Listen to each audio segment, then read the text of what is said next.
আসসালামু আলাইকুম প্রিয় দর্শক। আমি আজকে আপনাদের সামনে একটা ভিডিও ফুটেজ দেখাবো। এটা হচ্ছে ১ নাম্বার। এই ছেলেটা এখানে মাদক বিক্রি করতেছিল। মাত্র ১০০ থেকে ২০০ মিটার রাস্তার মধ্যেই প্রকাশ্যভাবে মাদক বিক্রি করতেছে। এরপরে দেখেন ২ নাম্বার, তারপরে ৩ নাম্বারটা সামনে।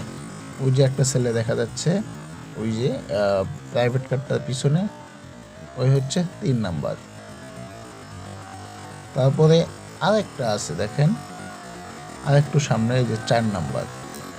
তারপরে আরো একটি আছে আরো সামনে ৫ নাম্বার। এটা যেখানে সাধারণ মানুষের চলাচল তখনও স্বাভাবিক ছিল। এই দৃশ্য আমাদের আইন শৃঙ্খলা পরিস্থিতিকে নিয়ে গুরুতর প্রশ্ন তোলে।